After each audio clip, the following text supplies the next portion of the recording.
Olá a todos. Hoje eu gostaria de falar um pouquinho sobre um pensamento que os sismólogos têm, tá? Não todos, mas é um pensamento que passa pela cabeça da maioria dos sismólogos pelo menos uma vez na vida.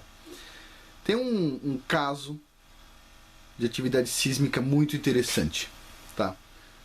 Para quem conhece os Estados Unidos e a América do Sul, só para dar um panorama, imagine só. Lá pro lado da Califórnia tem atividade sísmica equivalente, mais ou menos, tá, ao Chile e aquele pedaço da América do Sul que tem um monte de terremotos, ok? E pro outro lado dos Estados Unidos, onde está Nova York,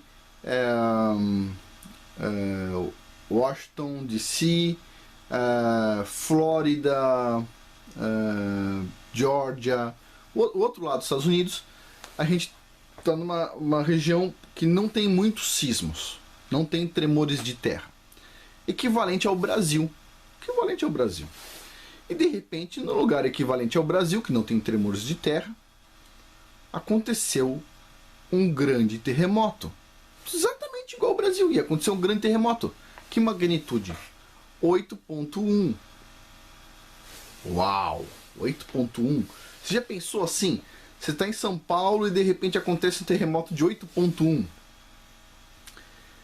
Só que isso aconteceu em 1811 ou 1812, mais ou menos.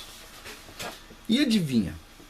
Você pensa assim, o que o sismólogo pensa num caso desse? Uma região intraplaca, no interior da placa, aconteceu um terremoto de magnitude maior que 8. O que você imagina? Bom, aconteceu um, o próximo só vai acontecer daqui 1000 anos, ok? Só que o que ninguém espera acontece. 6 horas depois acontece outro terremoto de magnitude 8.1, 8.2. Pá! Segundo terremoto. O que o sismólogo espera? Bom, terremoto igual esse acontece cada 1000 anos. Aconteceu 2, então só vai acontecer um terceiro daqui 2000 anos. Só que não foi assim que aconteceu. Eu anotei aqui. Olha, esses 2 primeiros terremotos aconteceram nessa região dos Estados Unidos no dia 16 de dezembro de 1811, ok? No dia 23 de janeiro de 1812, menos de um mês depois, aconteceu outro terremoto com magnitude 8. Puxa. E o que o sismólogo pensaria? Que absurdo! Aconteceu 3 terremotos, magnitude maior que 8. Então, nunca mais vai acontecer terremoto nessa região, certo? E aí, de repente, no dia 7 de fevereiro, menos de um mês depois, aconteceu o maior de todos os terremotos. Magnitude 8.6. Pá! Uau! Quase magnitude 9. No meio de uma região onde não tem terremotos. 4. Uau! Então, aí vem a pergunta. Só para vocês terem uma ideia, tá?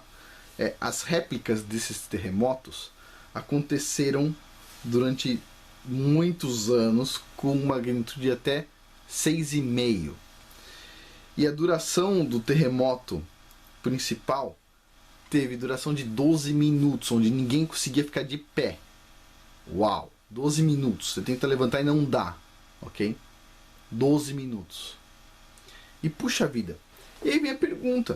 A pergunta é, que sismólogo com o melhor modelo matemático do mundo conseguiria imaginar que aconteceriam 4 terremotos gigantes num lugar onde não acontece terremotos e com uma distância de tempo, aqui a gente está falando de um intervalo de tempo de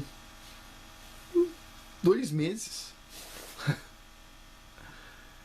E puxa vida, então o que a gente tem que reconhecer na ciência? A gente tem que reconhecer a nossa limitação. A gente estuda bem algumas coisas, mas de uma forma muito limitada. E o cientista ele tem a obrigação de reconhecer isso. Só para vocês terem uma ideia, Aconteceu uma atividade sísmica pequena na Itália um tempo atrás, certo? E os sismólogos italianos resolveram acalmar a população. Acalmar. Olha, essa atividade sísmica é pequenininha, vocês não precisam se precaver.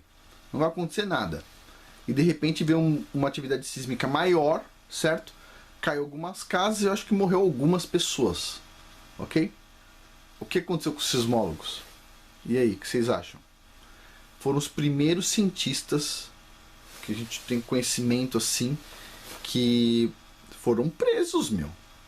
Foram presos, não por fraude, mas por não ter a capacidade de assumir uma limitação e falar, olha, a gente não sabe. A gente não sabe. Na dúvida, é melhor se precaver. Não, eles não falaram isso. Eles falaram, não, fiquem tranquilos. E o pessoal não gostou disso. Então, assim, eu acho que hoje no mundo existe uma necessidade muito grande, tá, de leis para a ciência. Acredito que tem uma necessidade muito grande. Tem leis para impostos, tem leis para carros, tudo baboseira. Tudo baboseira, não serve para nada, só serve para oprimir a população. Tem lei para buzina, né? Tudo para oprimir a população. Agora, pensa só. Puxa, qual que é a importância de ter leis para a ciência? Para que não haja clonagem humana. Clonou? Cana. Vai lá pro presídio do Amazonas, meu. Entendeu? E para não ter farsa em artigo científico. Ok, fez um artigo científico, foi descoberto que é uma fraude, que nem a do homem de Neandertal. Meu, o cara continua sendo professor, meu. Que é isso, meu? Cana, cadeia, meu. Vai lá pro Amazonas, meu. Isso aí, tem que pegar. Fraudou, é mau caráter, fraudou dado científico. Devia ser obrigação do governo ter pelo menos uma leizinha, que não tem nenhuma, para pôr quem frauda na cadeia. Fraudou, cana, meu. Demissão, isso não é nada.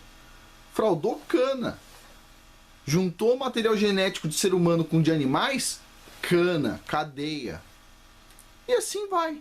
Sabe por quê? Porque a gente precisa de um pouco de limites para a ciência. Sem limites, puxa vida, tudo vira uma piada. Não é verdade? Bom, por hoje é isso. Muito obrigado.